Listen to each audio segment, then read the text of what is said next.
So, tonight, as you can see, medyo kalmado.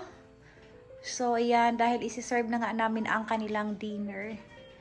So, wala pang kapusa-pusa dito dahil lahat sila, nandun sila sa kanilang kwarto. Except for Chuchay. Chuchay! Nandun si Chuchay sa kwarto. At, syempre, so si Tita Myong, nandyan lang talaga yun siya sa kanyang posisyon din. Mamayang hating gabi pa ito maglalaro. Gutom ka na talaga, King B, no? Hindi na makahintay si King B. So, ayun na. Piniprepare na ng kapatid ko yung dinner nila. And their dinner is isda na may kalabasa. Meron bang malunggay yan? Hindi mo nilagyan. Meron? Okay. So, ayan na. So, yung kapatid ko na yung na-train ko. Siya na yung magpapakain. Simula kasi nung pumunta si Mama sa Korea. So, kaya yan, nasanay na sila. Diba? So, ganyan lang. Yung sabaw, na-mix mo dyan sa isda. Kasi, wag mo ipakita yung sabaw kasi hindi nila kakainin yan. Ayaw nila ng maraming sabaw. Ay! Ano na hinihintay ni Chuchay? Nag-aabang na din si Chuchay ng kanyang dinner. Nakikisabay na rin siya sa ibang mga malalaking pusa. Moy Moy! Andyan ikaw sa taas! Nasa taas si Moy Moy! Dumi-dumi naman ang face ni King B. Oy, bakit naman ganyan? Bakit kaya laging madumi ang face ni King B? Gigising natin, B. Panay na yung meow-meow nila. Mamaya ka na, mami. Dali, baba ka, baba ka. Baba, King B, baba. Ay ka na. Ay ka, ay ka. Baba mo na. King B. Okay. Linis muna natin ice mo. Shh. Oh, okay. Okay.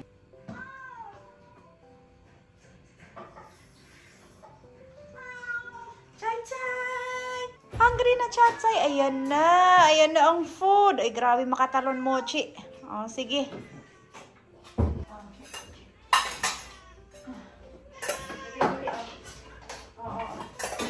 King B, dito ka sa taas, King B. Oh, yun sa'yo sa taas. Tita Myong. So, yan. Diyan napepesto si Tita Myong kasi aawayin na naman yan. Oh. Asan si Nori? Ay, si Puti. Wala sa kanya. Ay, bakit ka nag-iinarte? Ay, nako. Kanino yung naubos na? Ay.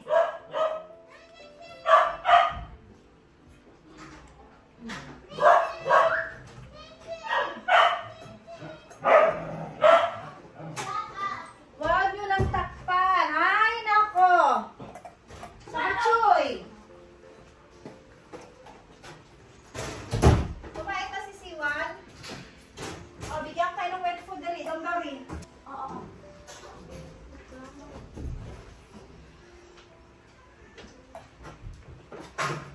Ariyo mo. O, mag-wet food na lang yung iba, be. Hindi na makakakain. Mukhang magulo yung plastada ninyo ngayon. Nakulangan sila sa isda. Oh? Wala nang ibang isda. Maglagay ka na lang ng dry food, Tita Nice. Kasi yung iba kakain ng dry food. Oh, yan na. Yung iba, nakulangan. Ito lagi sinasabi ko ba? Ay, naku. Oh.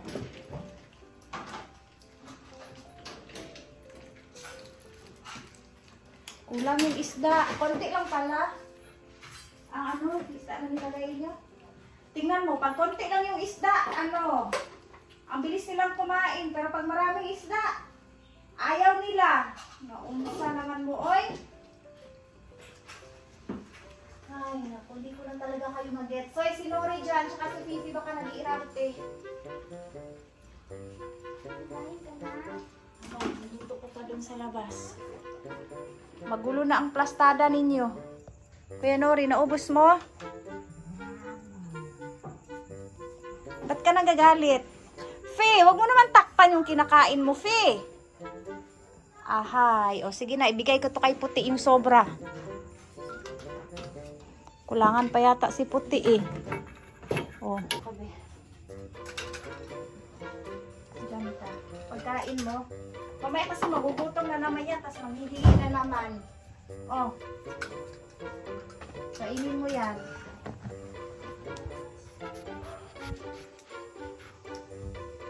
Sus na lang. O yan na, tinitingnan na ni Kuya Siwan yung pagkain mo. Bahala kayo dyan. Ubos na, Puti. Ah, very good. Si Puti bukas, dagdagan natin yung isda niyo. Hello. Ding ding. Oh. Ay, nako. Kayo, alam yung konti na lang yung isda. May nag-iinarte pa. Oh, si Mami, mas gusto yung dry food. Tita Myong, naubos mo pagkain mo. Very good, Tita Myong. Very good. Grabe no, di yun lalim. Kasi para din talaga silang mga bata. Meron din mga nag-iinarte. After nga kumain ng mga alaga ko, so kami na naman ang kakain. So ito yung ulam namin. Pinaksiw na isda.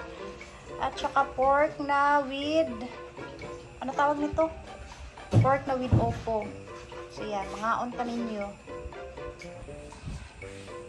Okay, let's eat.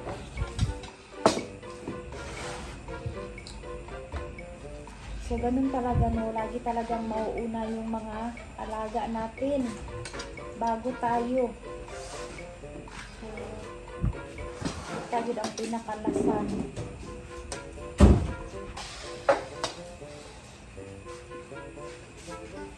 Ayan, sa wakas, kumain na din. Kinain na rin yung pagkain. Hinintay pa maglamig yung pagkain bago kainin. Di ba Puti, no? Sus na lang. Kasi kung hindi ubusin talaga ni Puti yan. Di ba? Pretty man, bum-bum ko. Uy! Tisoy, pati ka kumain, Tisoy. Tisoy-soy?